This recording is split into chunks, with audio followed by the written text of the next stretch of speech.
go ahead and get started, even while we're waiting for just a few more folks to join. I'm Katrina Manigan. I am the Director of Buildings and Homes for Denver's Office of Climate Action, Sustainability, and Resiliency. This is one of 4 working groups that we've formed to help refine some of the highest impact code proposals so that we can work towards Denver's goals of having net zero energy new buildings and homes by 2030. So we want to advance this code cycle. I'll do a little bit more introduction of sort of the task before us today. There's 3 different code proposals that we've sent out to all of you. But before we dive in, let's just do a round of introductions. I'll go through city staff first, and then stakeholders, and our consultant helping us with all this from the New Building Institute. So first, city staff, let's go to Courtney next to say hello. Hi everyone, nice to see you all here. Courtney Anderson with Chapter. I work on Katrina's Buildings and Homes team and focus on net zero energy. I've been very involved in the code process with many of you all, so thank you for joining today. Thanks. Tom, do you want to say hi? Tom Gleason, Green Building Outreach Administrator on the CASR team, and I am just here to listen in and take notes. Thank you, Tom. Let's see, let's go through CPD staff. I see Mike Walton. Do you want to say hi? Hello, yeah, my name is Mike Walton. I'm with the Residential Plan Review Group. Great, thank you. And I should spell things out. CPD is our Community Planning and Development Department in Denver. I also see Robert Pruitt. Do you want to say hi?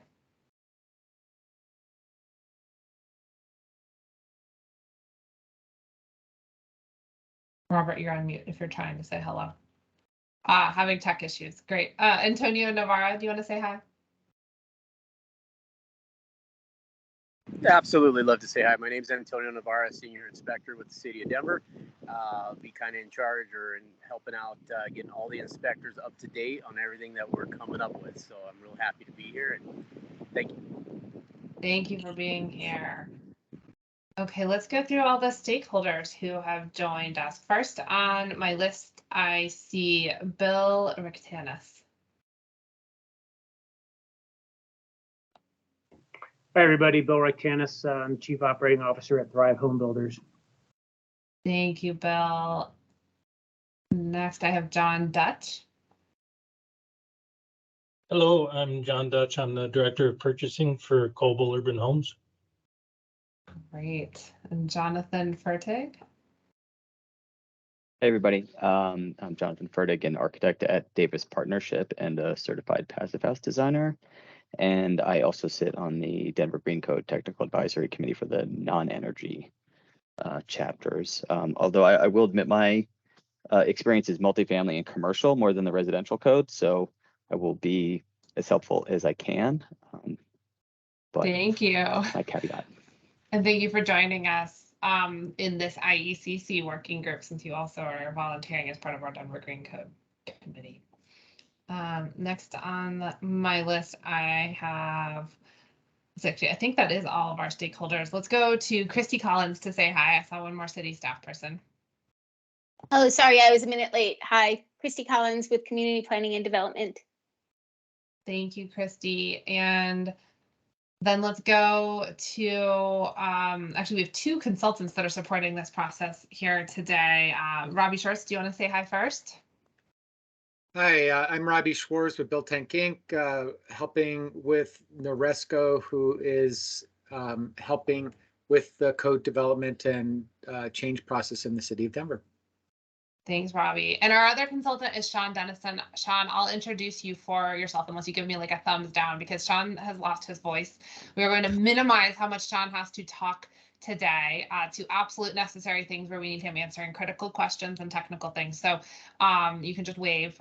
This is Sean Denison. He's supporting development of lots of code proposals for the energy code in Denver from the New Buildings Institute. And thank you, Sean, for being here despite being sick and having lost your voice. Okay, so I think, did I miss anyone? It's a long list. Yeah, Katrina, looks like we have another Sean that joined us as well. Oh, great. I just saw, yeah, Sean Lamons. Hi, Christina. This is, Sean Lamons from Mitsubishi Electric Train. Sorry for running a little behind. And sorry that I think I missed the first round as well. So, but glad to be here. Thank you so much for being here. And this is the first meeting of this working group, so you haven't missed anything. And you're just in time to hear my kind of bigger, slightly longer framing of some of this. So it's good timing. We are here today. I often just take the first like 2 minutes to sort of frame what is the challenge before this group. And you're here today and over the next 3 meetings, should we need 3 more meetings, to really help us shape 3 code proposals. One around how we calibrate and structure a points credit-based proposal to Denver's goals.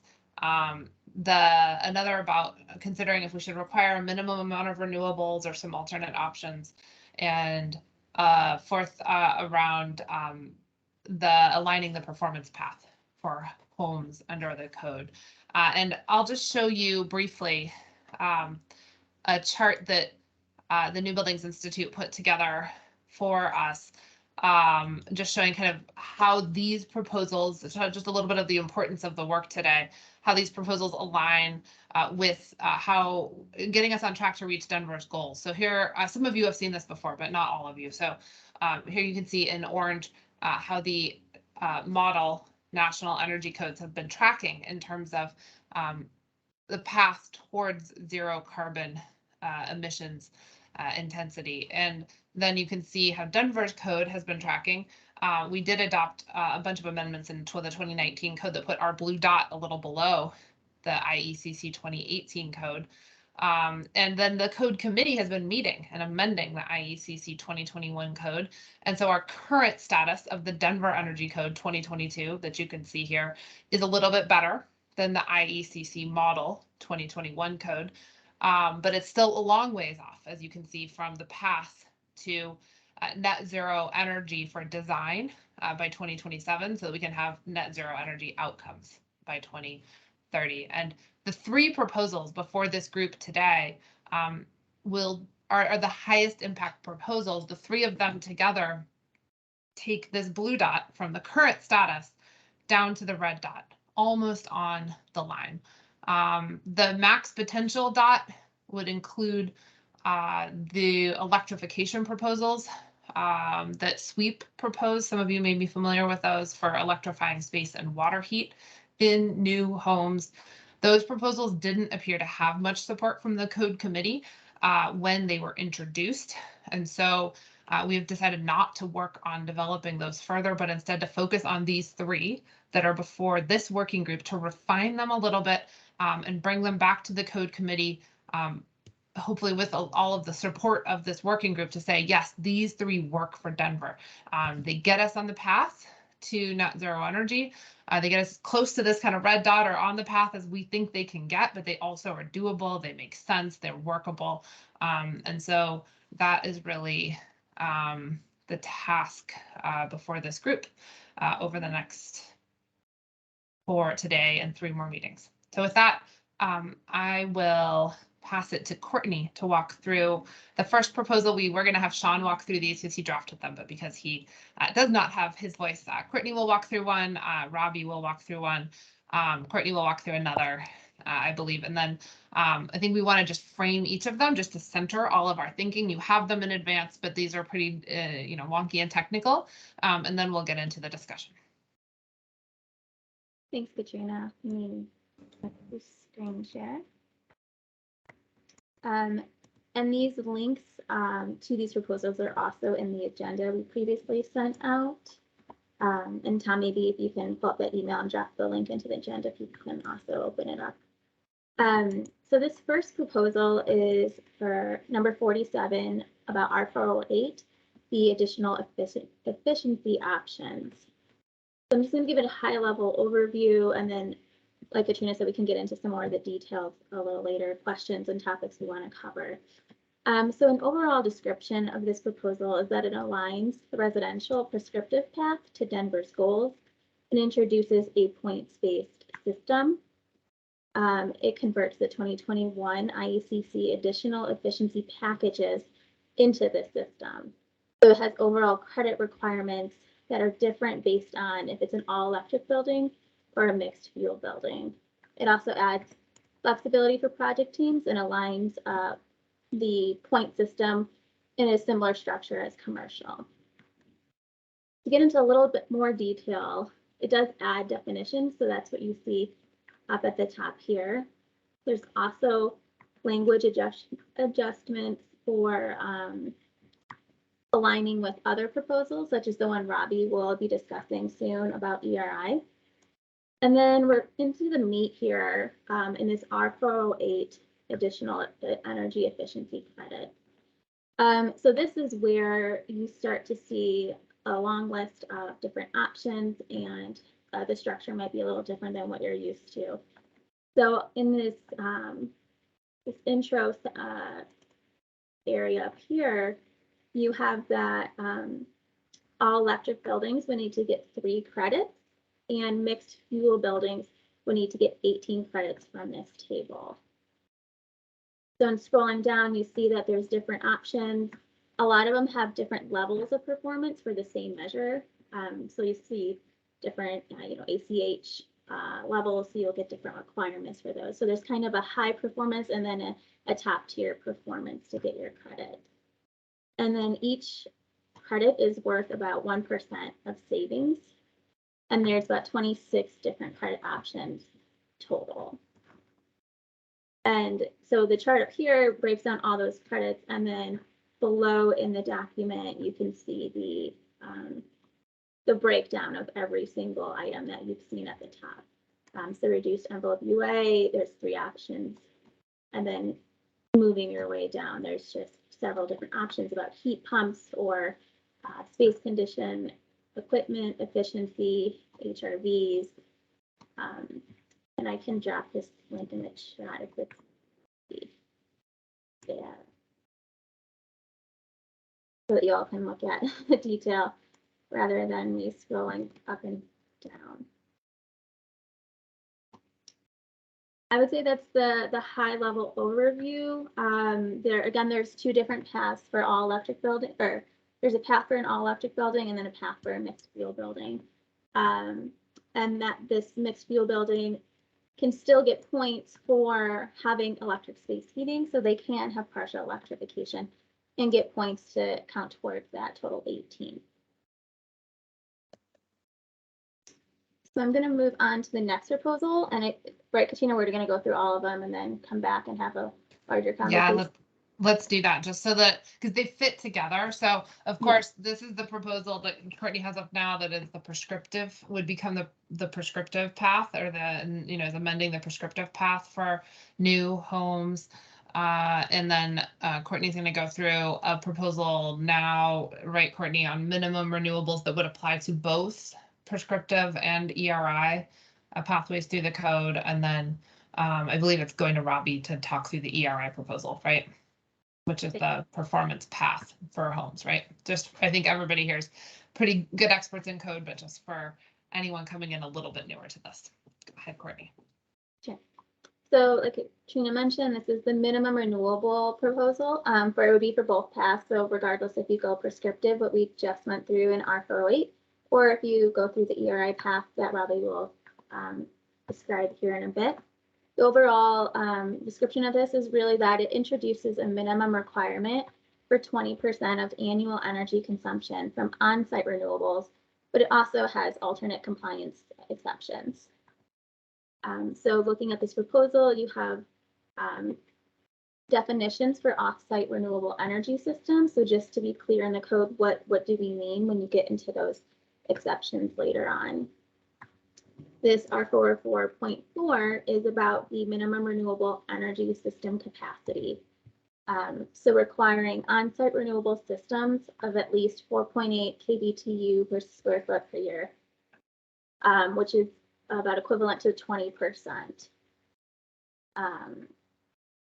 There's also language in here about how if you use solar for this credit, you can't also count it for other solar provisions within the code. And then this is where we get into the exceptions for that requirement. So you'd be asked to do 2 out of these 3 items. So an all electric building. So this proposal would really help incentivize electrification because it would help a project incentivize them to maybe do all electric instead of potentially going down the solar path. The second option is to do additional 17 energy efficiency credits from the table of R408, which is the one we just went through. So it would be additional credits on top of those, 3 or 18 points that you were expected to get based on your fuel type. And then the third option is for off-site renewables, and that would be off-site renewable energy systems that has dedicated capacity for the customer. So in order to not do on-site renewables, you'd have to do 2 of these 3 exceptions that are written right here. And these are just modifying the tables to start to reference the appropriate sections. So that's a high-level overview of this proposal. Can go into detail in a little bit, but I can pass it off to Robbie. Yeah, unless maybe we pause just for a moment in case someone Sure. just has questions about what these proposals do, just technical sort of, what do they say, clarification questions? Yeah, this is Sean. Thanks, Katrina. Just to clarify, so these are 2 of the 3 proposals we've looked at so far. These 3 proposals are what's going to get us down to, close to being on track with that trajectory for the Denver Energy Code. And then there's a third one I've seen 2 links that I can see on that I can link to. And there's a third one we're going to review. Yep, that's right. And we'll put the link to the third one in the chat right as Robbie starts walking through it.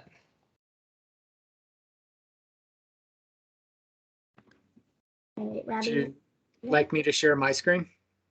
Yes, I think I just gave you control. Oh, sorry, you're on mine. We can't fill this out. You should be able to share now, though. Here we go. Yes. Okay, so this proposal is for R406, the Energy Rating Index compliance pathway. One of a few compliance pathways that are allowed, but this proposal does a few things to make this compliance pathway actually work. Interesting enough, in the 2024 IECC process that's going on right now, there are a number of proposals that are similar to this that are trying to just help this this pathway be a workable pathway, a usable pathway. The first thing that we're doing here is with regards to this additional efficiency package for buildings compliant with the Energy Rating Index, we're striking that because the Energy Rating Index threshold, the score that's required for new buildings, is low enough to already take into account the efficiency that would be gained by the additional efficiency packages. So that makes this pathway more usable. The second thing to make it more usable is this requirements table. You may remember a discussion about the 2021 IECC has removed the term mandatory and replaced it with requirements, and therefore they created this table in section R406 to list those items in the R402 section, which used to be called the prescriptive section, that were labeled as mandatory, so that they're still requirements regardless of the pathway that you demonstrate compliance with. So again, making this pathway more usable. These are additional requirements that should have been in that table that were inadvertently missed the first go around. The next thing that this proposal does is in this section R406, it aligns the Energy Rating Index score directly with the ANSI ResNet 301 standard. there and removes the ventilation amendment that was done in the code that caused the two scores, the IECC Energy Rating Index and the HERS ResNet Energy Rating Index, to diverge from each other. So this amendment brings the two scores into alignment with each other. And then this is where we get to the score threshold that is required to help us get to our goals. And you can see here that the ERI score needs to be less than or equal to 50 when compared with the ERI reference design. So we took out, there's no need for this table anymore. And then the rest of the code change is really just numbering change. You still have the same requirements for reporting at a permit stage and reporting at a stage to receive your certificate of occupancy. The last thing I wanted to point out was, although that renewable proposal is required, only 5% of the renewables that would be added to the house could be used for the calculation of this 50 energy rating index score here. So I think that describes the proposal well, and we're open for discussion. Thanks. Are there any questions for Robbie just around what this proposal says, how it works? Sorry. And Robbie, I think you can stop screen sharing if you. I'm trying. Trying. A second here. I lost the controls here somewhere. So Robbie, is this, those comments are in alignment with some of the other comments you're seeing publicly around the 2024 IECC? Yes. Okay. They're most of them are in alignment. The score threshold is a little different, but all the other stuff is really in alignment with what's going on in the 2024. Thanks. Any other questions?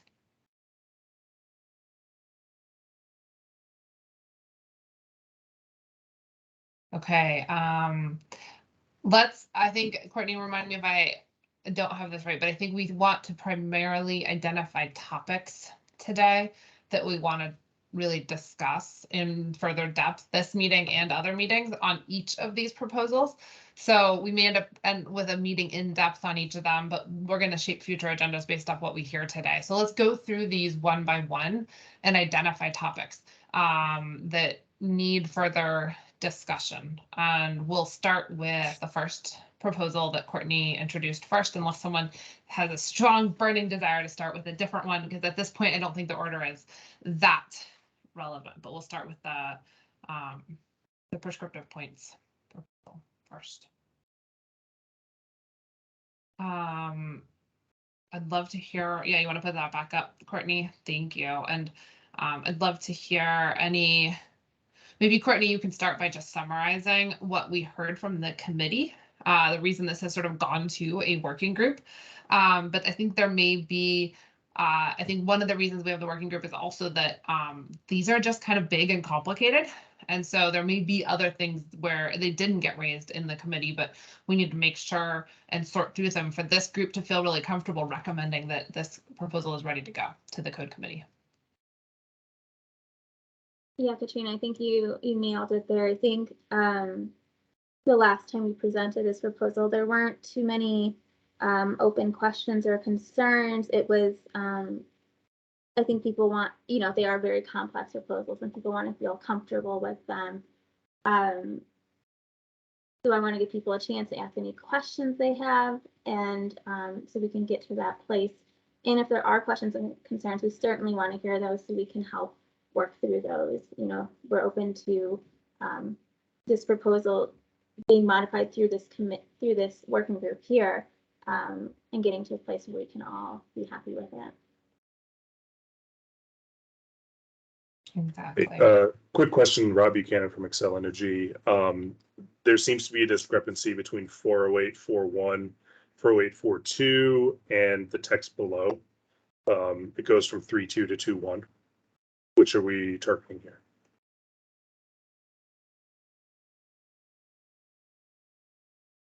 I'm sorry, can you Uh, repeat yeah, that question? I'm sorry, I just went really fast.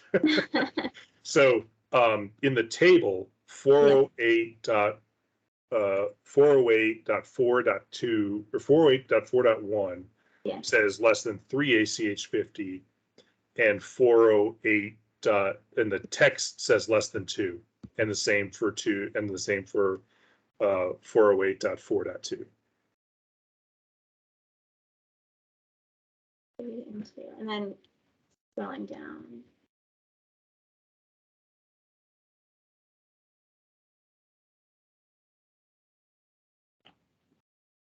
Right. Sean, I might turn to you if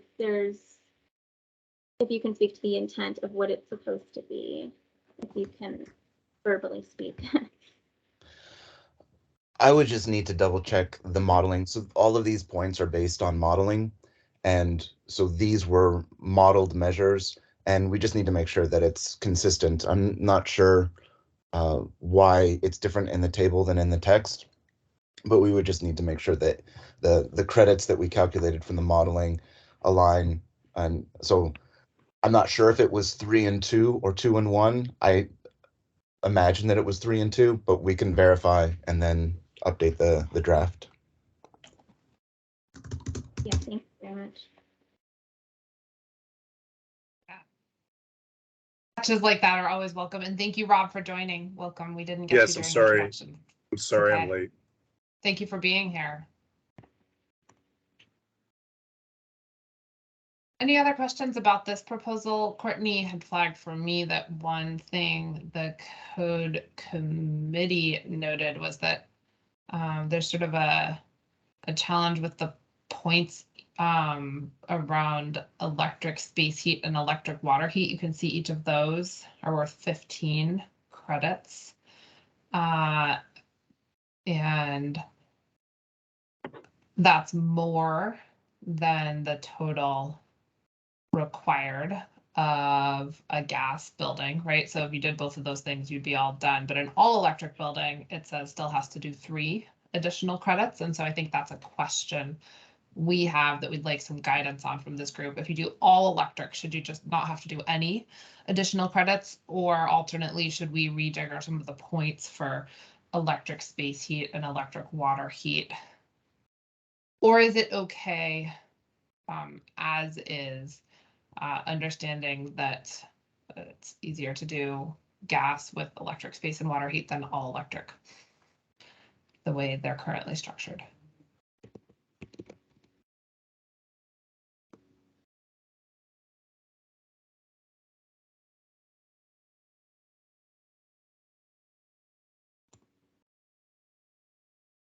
Well, I'm just going to call out the elephant in the room in my personal room and just say I apparently did not do enough homework ahead of time.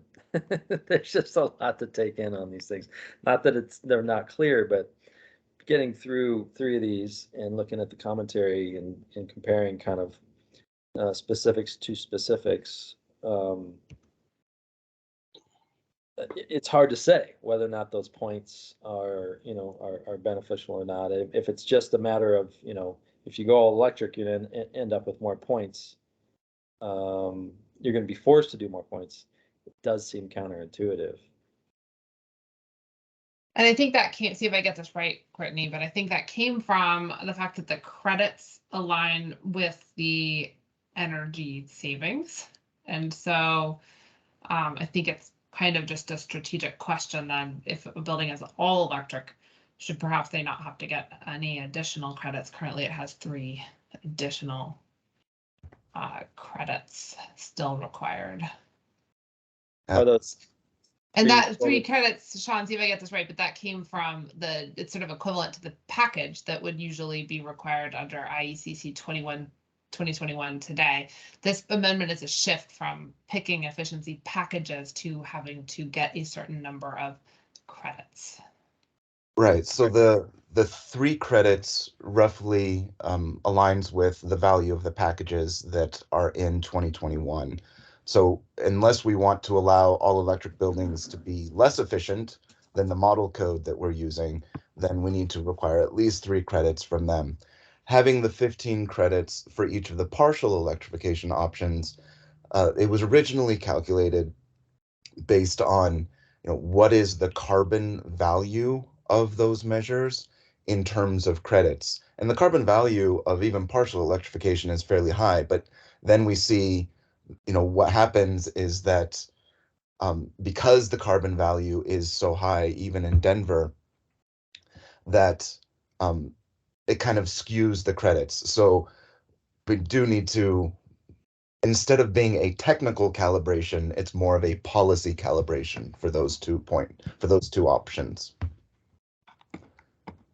Thanks, Sean.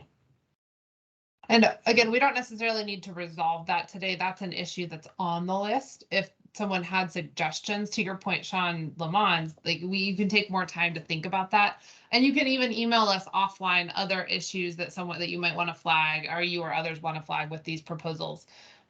Generally, as we go about shaping future agendas, but we want to get some initial issues out. That's sort of our agenda for today, is to primarily list like what do we need to wrestle with. I might call on Mike Walton or see if there's some others just to hear like, generally, does this proposal make sense? I recall last code cycle, and I'll go to you, Robbie, because you just put your hand up. But last code cycle, there was some concern about moving. I recall there being some concern about moving from packages to credits. Moving to this credit-based system lets us require more because there's more flexibility to pick what is doable on your project. And so anyway, no one feel obliged to chime in. I just you can give us specific feedback. You can also say broader feedback like that, I guess, is all I'm flagging. And go ahead, Robbie, if you have something you want to chime in on that should be considered around this proposal. Yeah, I was just curious if it would make sense that the all-electric house that needs 3 credits, if you take away the possibility of choosing electric credits. So if you're already installing a heat pump, why should you get credit for that? I mean, you're wanting them to do some efficiency measure beyond the electricity if they've already chosen to do an all-electric home. And Robbie, that's a good point. Just to clarify, the last building electrification point is for buildings other than all electric properties. So technically, an all electric building couldn't get 15 points for kind of already doing what they are supposed to be doing because they're all electric. So are you saying other points above shouldn't be considered, other electric based points? I would think anything that deals with electrification should be off the table for those houses, and you want to encourage them to be more airtight or have a better envelope or something like that, so that you're getting the real benefit of the electrification. I get what you're saying. Thank you. Yeah. But Robbie, aren't there different levels of electrification in here?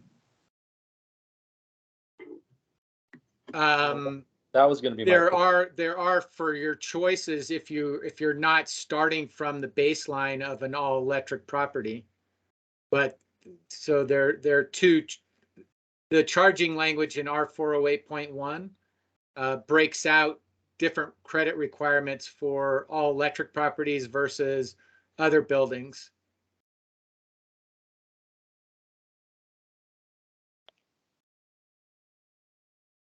Thank you. Can we go to Mike? So, yeah, I just had a couple general questions. One for, can you hear me? Yep. Okay, so at R4125 at the top, we're still using language that's referencing packages rather than the credit table that we have listed below. So that's just kind of a matter of cleaning that up probably. And then based on what Robbie introduced previously, taking the ERI down to 50 and then the language in 40125 saying that you have to be 23% less than the ERI. Wouldn't that be double dipping on the ERI and de-incentivizing it as a path forward?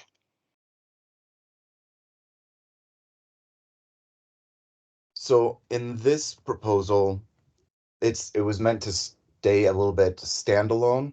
So that was meant to keep the ERI path calibrated to the prescriptive path and the modeling path for that matter.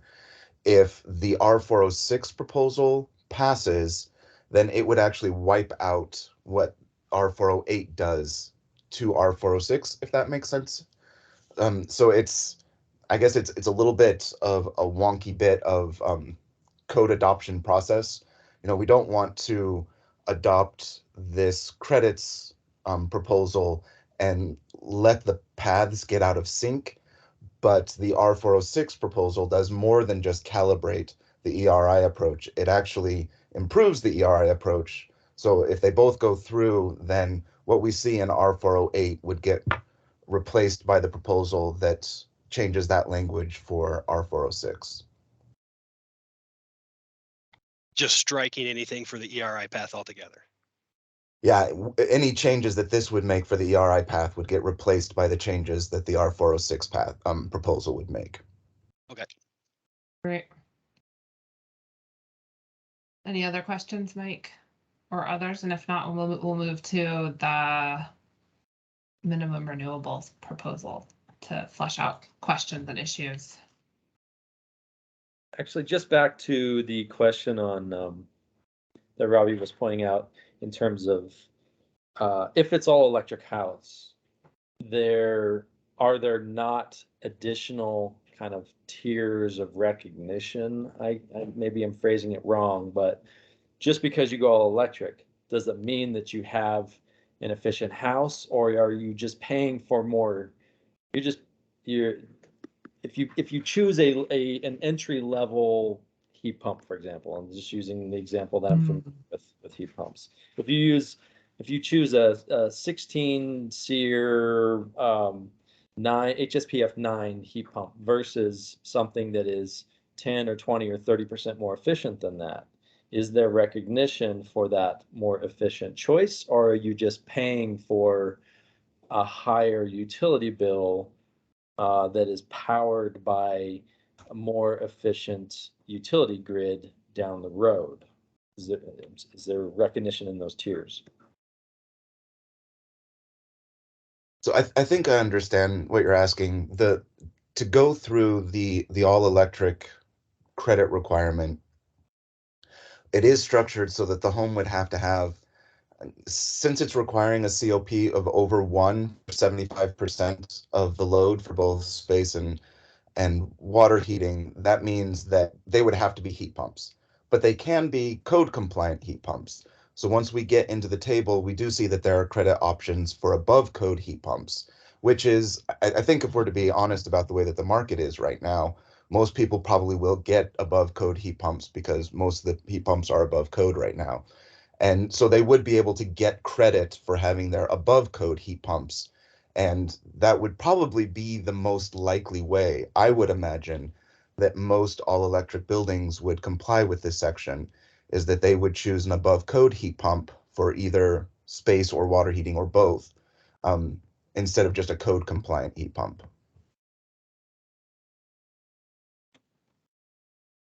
Thanks, Sean. And I think that flags the question that Robbie was raising of like, should that be allowed, or should we make the all electric buildings go with something that's not just a more efficient heat pump? Does that change your thinking on some of that, Robbie? And then I think we'll wrap up on this proposal because we can circle back to these things, but.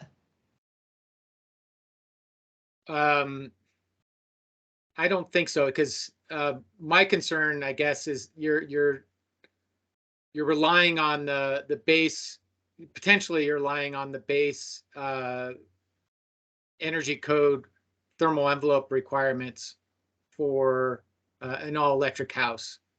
And in order to get the full benefit of going all electric, I think you need to have an exceptional building thermal envelope. And this is a way of potentially helping to get that better thermal envelope by choosing, for example, better house tightness or something like that. Yep. Okay, that makes sense. We can circle back on that discussion. Robbie, I'd love to know what that means. Like, what would it take to get a 5% or 7.5% or 10%, reduction in UA? Like, well, it would sense? probably bring it closer to that ERI of 50 in the energy rating index pathway.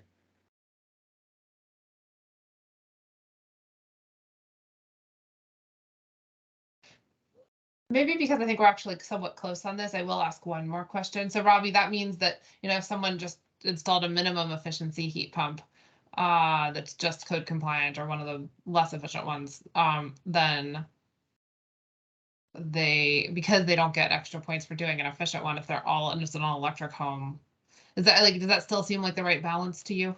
And I'd love to hear from others if there's just a couple more comments, or do you all like where Robbie was going? Because I think someone else, now I forget who it was saying that, like, no, you should get credit if you do a very efficient heat pump and then you're done.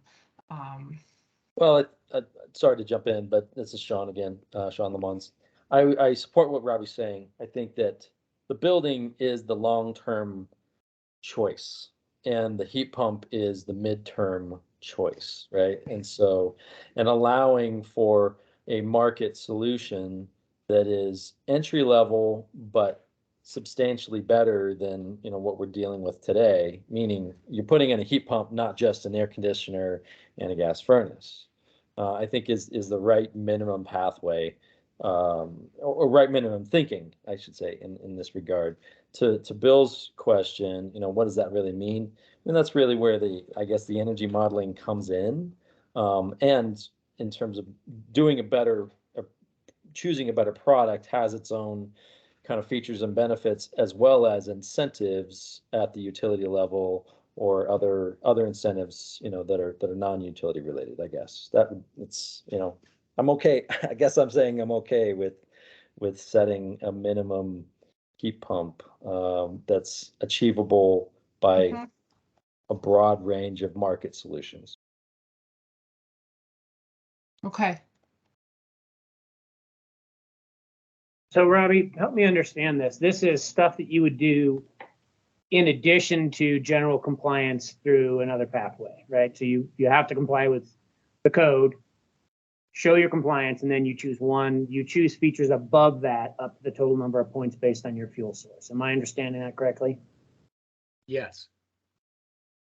And so I would model my house without Energy Star appliances, get it to pass 2021, and then say my additional feature is Energy Star appliances.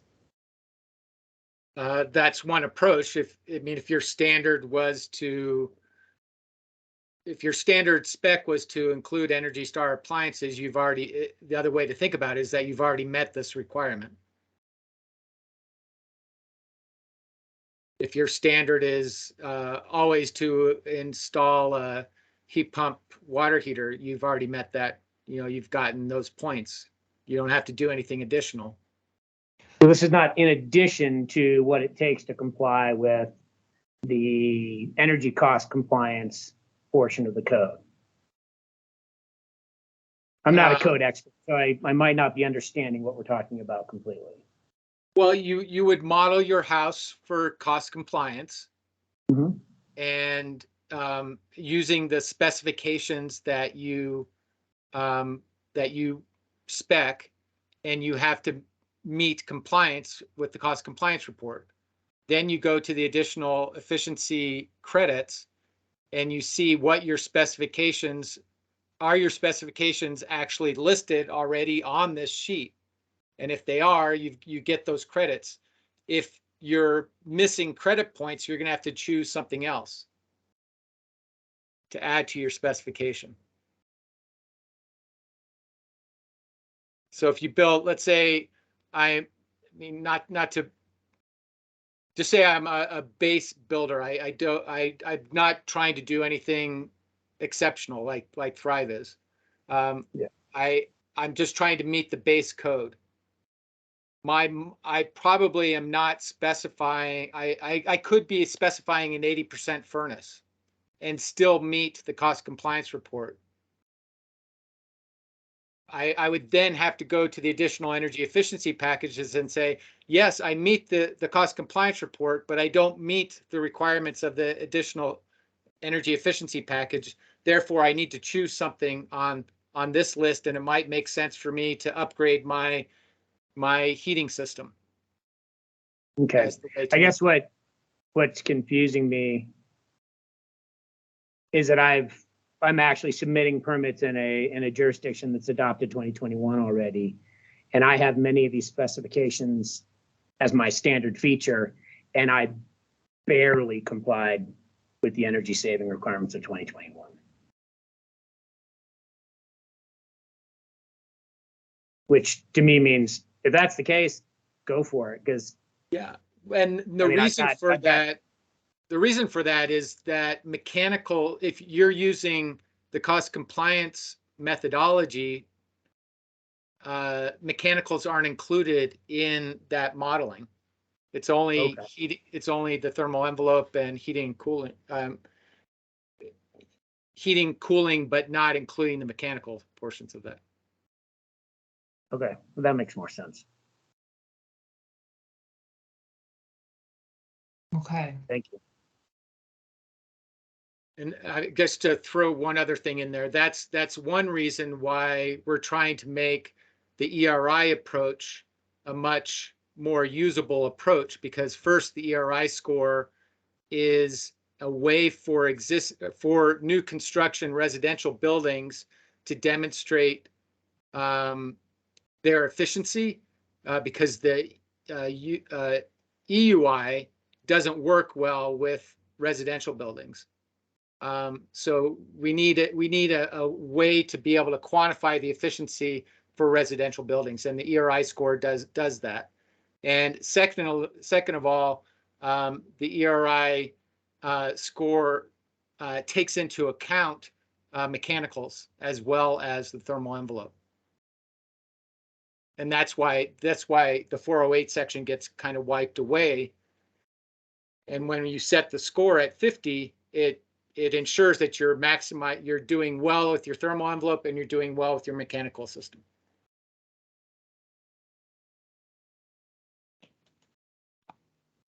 Thanks, Robbie. Okay, let's turn to just listing the issues with some of the other proposals. Courtney, do you want to go to? I think we got a little ways on this one, which is good, and we'll circle back. We'll make some of those changes and circle back in more depth on the question around how many points for partial electrification in a future meeting. Can we turn to minimum renewable energy and just at least spend, maybe just a few minutes listing out the issues? Feel free to put things in the chat. Also, I think the questions that came from the code committee were around, like, is 20% the right amount of renewables to require? And also, if a building doesn't want to do 20% renewables, then should it be, as Courtney shows here, no less than 2 of the following? Should they have to do all electric and efficiency, for example, or all electric and offsite renewables? Or should maybe all electric just be a standalone trade-off, and then the other 2, or you have to do both offsite and efficiency if you're going to do offsite renewables? Or questions from the committee that we'd like to wrestle with in a future meeting with this group. But any other issues that this group will need to wrestle with in the future? We don't have to resolve them because we're nearing the end of our time today. But what else comes to mind, high level or in the weeds on this proposal that we should make sure we're thinking about? I agree with those comments already brought up, and I guess I'd like to talk a little bit about exception number 3. I'm struggling with understanding how that works from a new construction standpoint. Does a builder put a deed restriction on the house, forcing future owners to purchase renewable power through Excel's program or through a certain offsite solar? Like, I'm not sure how a builder controls homeowner behavior and homeowner program choices once they move into the house, and how that works. offsite renewables are challenging for that reason. So we'll get into that more and think about really what should these options be if a home doesn't want to put the renewables on site.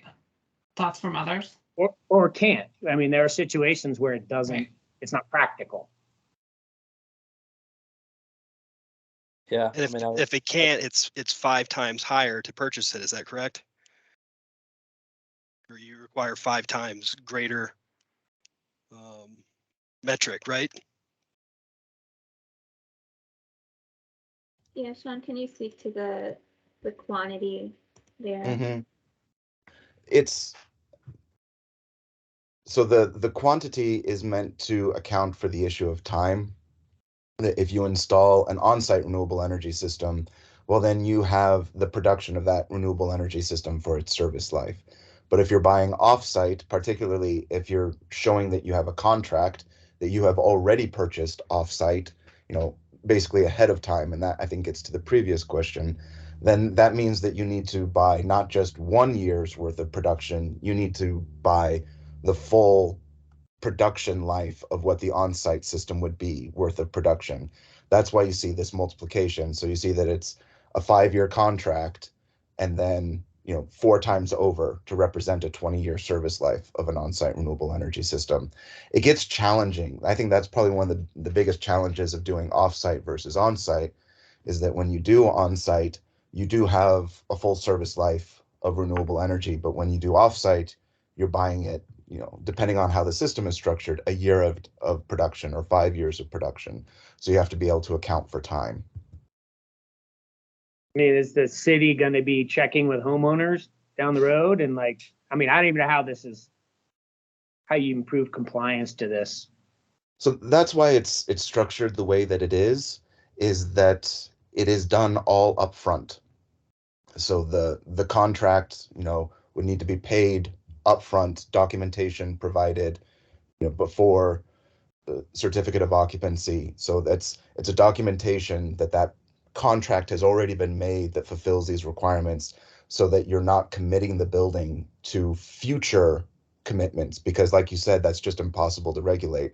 And that's why we see this, essentially 4 or 5 year contracts purchased all up front, all at once, rather than saying, okay, you do 1 5-year at purchase, and then in 5 years you have to buy another one, in 5 years you have to buy another one. There's no way to regulate that.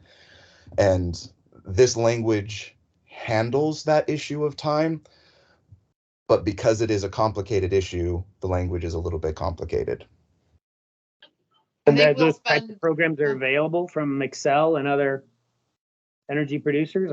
I'm not aware of how to do that. They're not readily available today. I'm going to note in the agenda that we're going to need a chunk of time in a future meeting just to talk about this third option and how doable is that really for builders, because I do think it's challenging because these contracts are with a customer. Is a builder a customer even to where they could sign these contracts? Would the builder have to include it in their contract with the buyer and basically charge this to the buyer and facilitate the agreement to the house? Or facilitating a transfer of the contract to the homeowner. Yes. I don't think those mechanisms exist today, but we can invite maybe in that one meeting our renewable energy specialist from our office to the discussion to really figure out is this workable? What would make it workable? If so, but if that's okay, we maybe feel free to put other things in the chat or send them to us, but let's see if we could turn to ERI for just the last 5 minutes if we could, unless somebody just has to chime in with something else that has to be thought about in this proposal. I do real quick. This applies to all buildings, right? That's a defined term that's pretty broad. That's not limited to dwellings. So does this get applied to garages and sheds and everything? And does that need to be thought through? Oh. It's a great question. Yeah. That is something we'll definitely put on our list to review. Hopefully bring back a modified version of that, but to have a discussion later. Yep. Another quick note in our 404.4, the last sentence says on-site renewable systems used to comply with the 405 and 406 sections shall not include the renewable. There's a conflict in the R406 section Yes. that we can look at. Okay. That's helpful. Any other quick flags? And I might ask if we can sort through some things occasionally offline and bring them back to the group around like how feasible is this stuff? Bill, would you be by chance be willing? If not, we can bring it for the whole group, but like just to spend a little bit of time really thinking through, is this doable on renewables with us offline? And then we bring kind of something back of like what actually works for builders around offsite Yeah. renewables as an Yep. option. Okay. Yep. That would be amazing. Thank you for being willing. Okay, and I know we don't have a lot of time on ERI, but I think it's helpful if we can flesh out issues because then we can sometimes identify something that might need a little bit of offline work by mostly our consultants. So can we pull up the ERI proposal? Got I'm it. This is showing it. that everyone see it. Perfect. Okay. Sorry, I didn't see it for a second. Are there questions and issues and that the group wants to flag? Again, do feel free to follow up. The only question we heard from the committee was just sort of how this interacts with other proposals. This, I'll see if I get this right, Robbie, but this, the code already has this ERI pathway. This just makes it more usable and calibrates it to Denver's goals. And so, but does the group have other questions or things we need to sort through? I still have a quick question yeah. about striking the building thermal envelope backstop. And it's probably a function of me not understanding how ERI scores are calculated. I know it's the renewables are limited in terms of the impact to 5%, but I mean, at what level can mechanical equipment affect an ERI score? Could you get to a place where the thermal envelope is less than ideal because you've put in the 5% for the renewables and done such an outstanding job with your mechanical equipment? What's the harm of leaving that in there?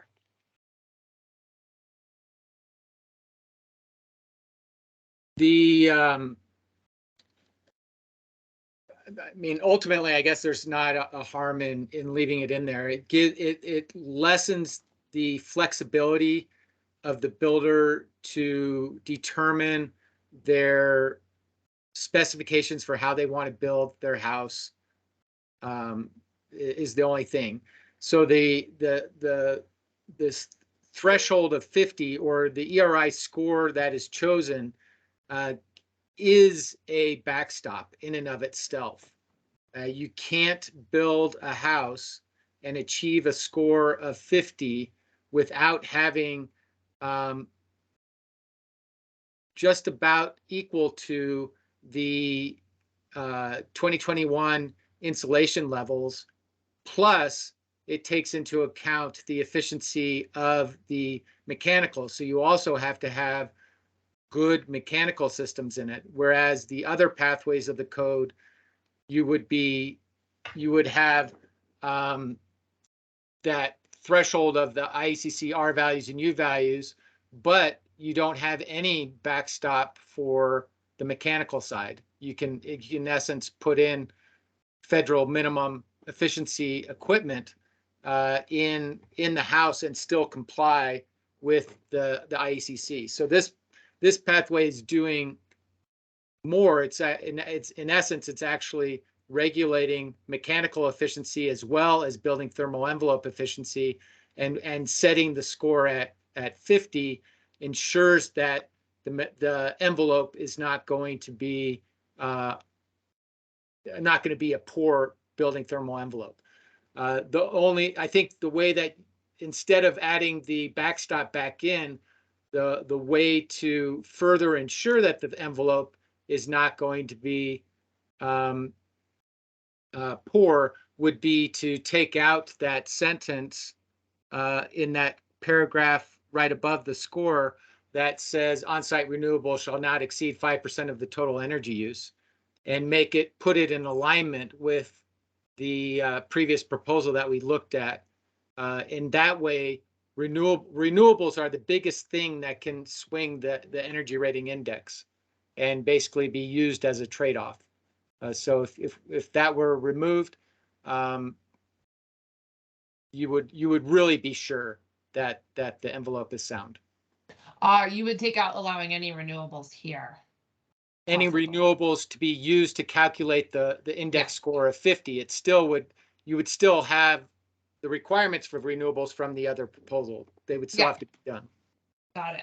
I have one Okay. question. ERI is also not really my in my wheelhouse because I'm in the multifamily commercial, but I am wondering whether there's a space to allow for submission of a PHPP energy model so that if you're showing that that house is passive house compliant, that then you don't need to worry about any of that stuff because you're guaranteed that you have a good mechanical system, you're guaranteed that you have air tightness, you're guaranteed that you have a good thermal envelope.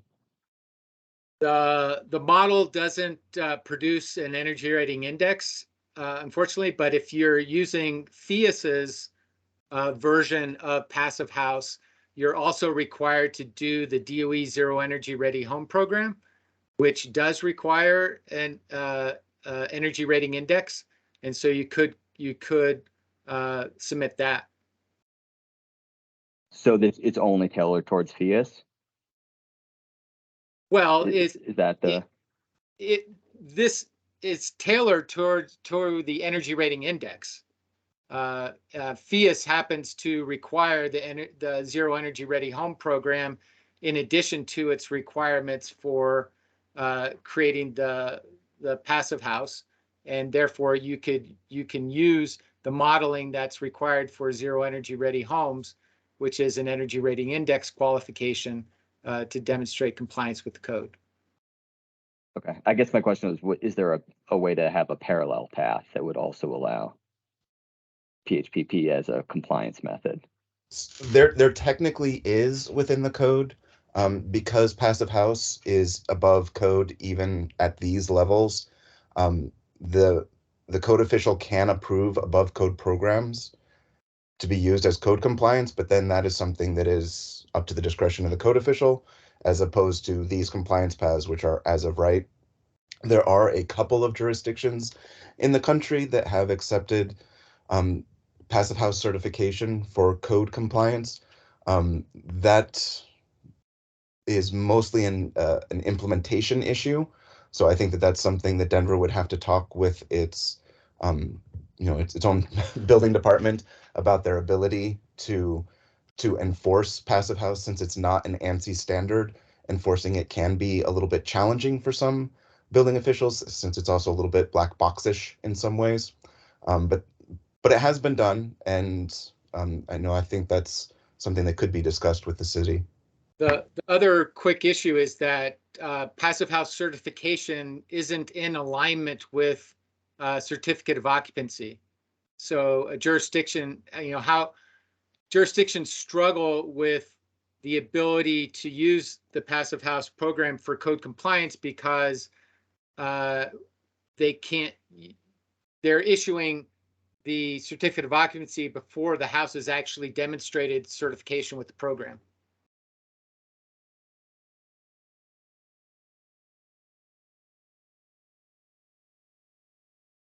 Thank you all. I know we're over a few minutes. We're happy to stay on if people want to contribute other things that are on their mind around any of these, but specifically ERI, because we were a little short on time on this. I think this is incredibly informative for our future 3 agendas, and we've laid out what the issues are that we sort of need to work through, even have some initial suggested solutions and side processes on some. But again, thank you all so much for your time. We'll see you in 2 weeks, and happy to stay for a moment if anybody wants to add anything more.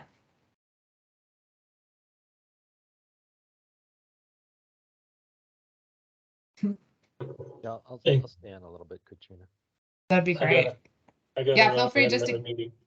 That sounds good. Feel free to wave by or just keep chiming in. I don't want to stop the conversation either for someone that wants to stay. So.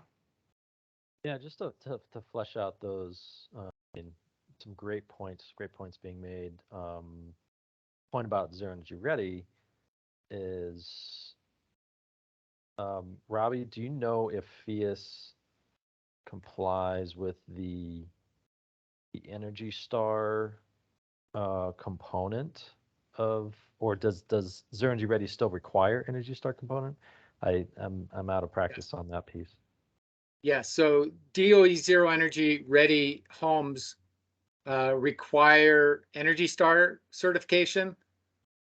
Indoor Air Plus certification and the 7 basic mandatory requirements that take it above Energy Star.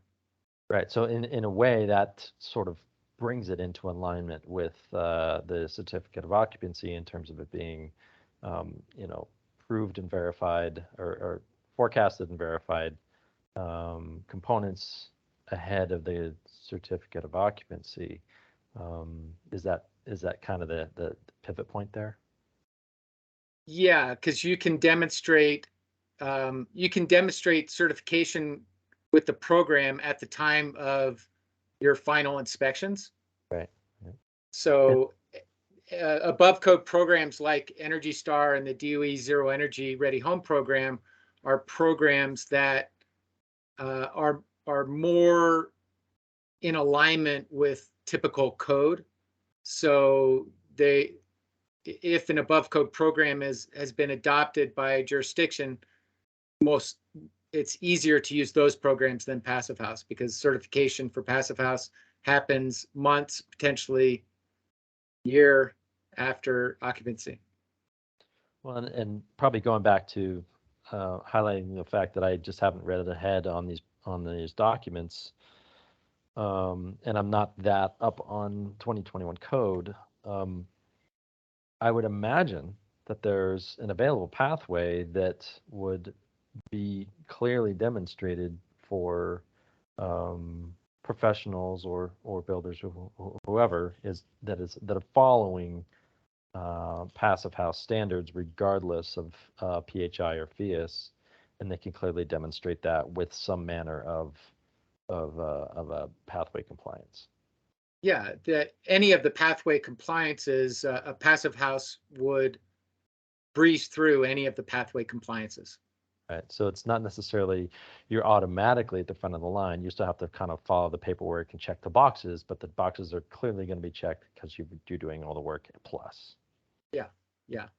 I think the question was, is there a way that you don't have to do 2 sets of paperwork?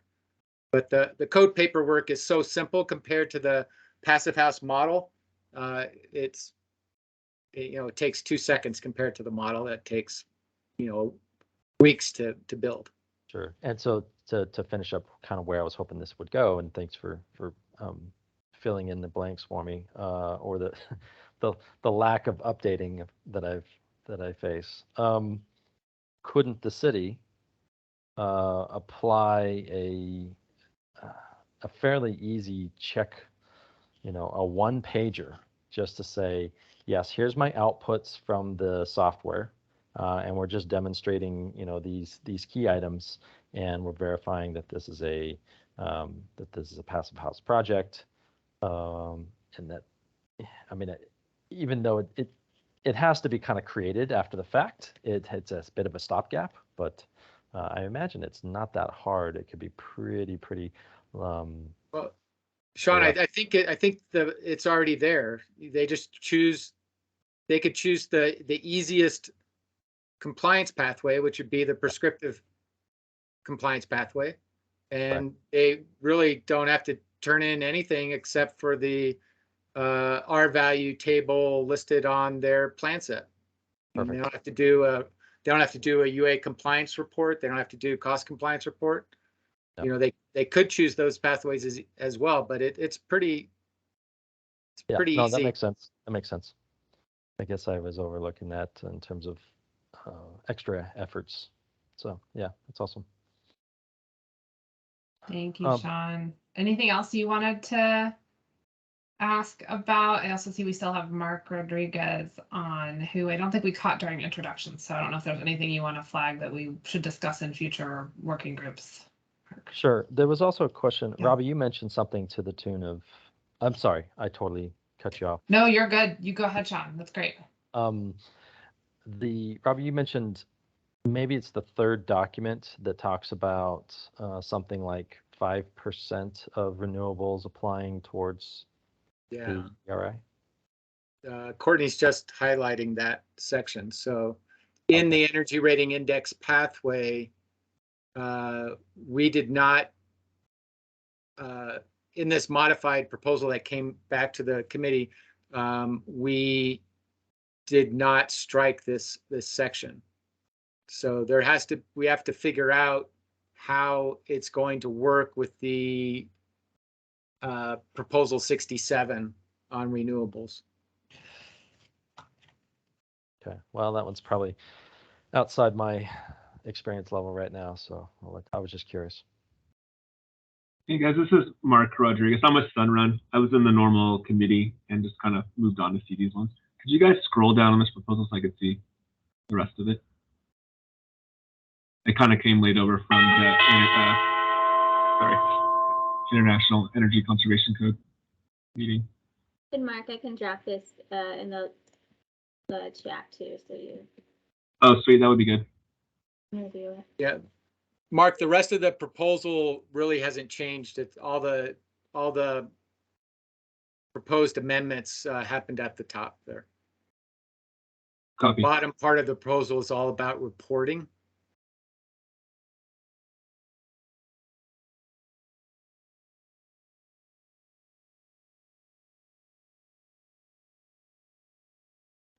So Robbie, for this proposal, we're basically same thermal envelope backstop with a little bit of incentive if you're doing renewables. Is that the crux?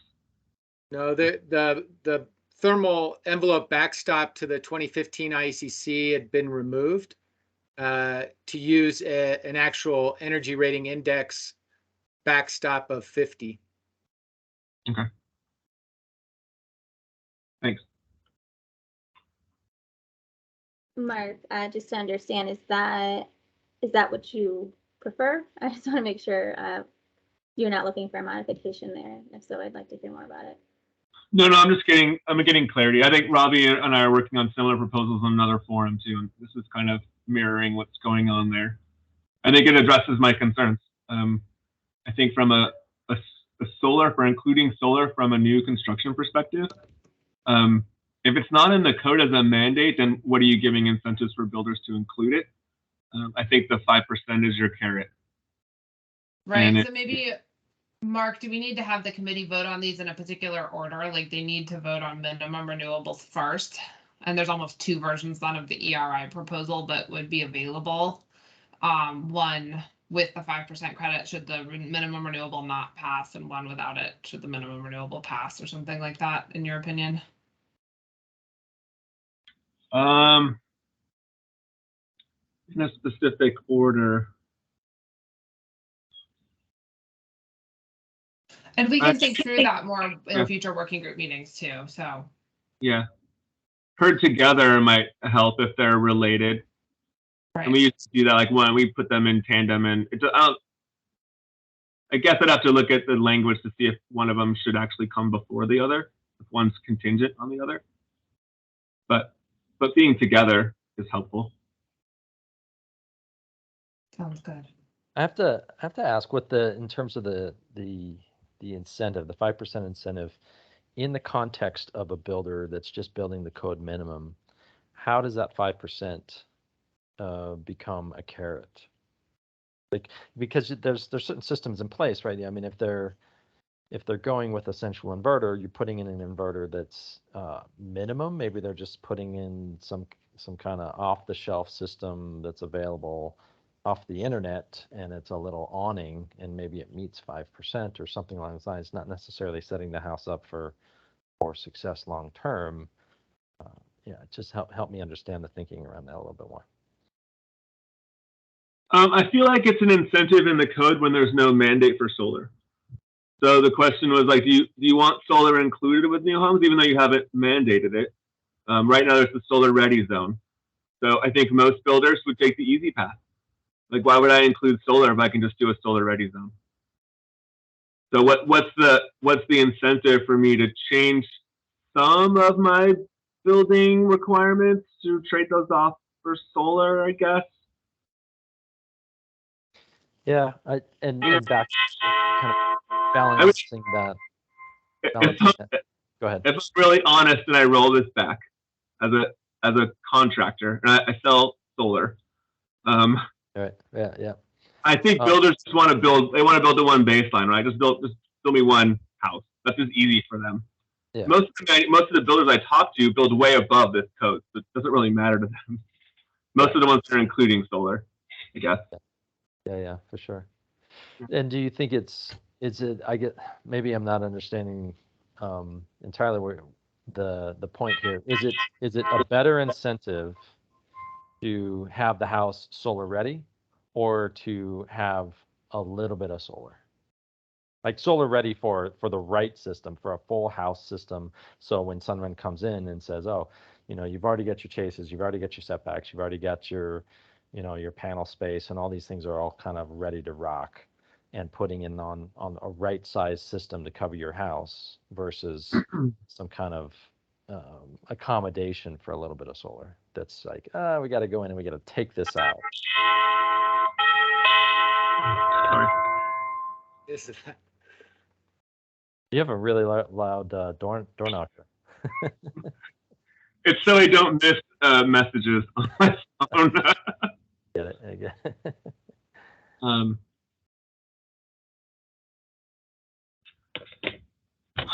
Anything else folks really want to raise now? If not, I think we've taken notes on all of this, and we have 3 more meetings when we can work through some of the details. This was really helpful.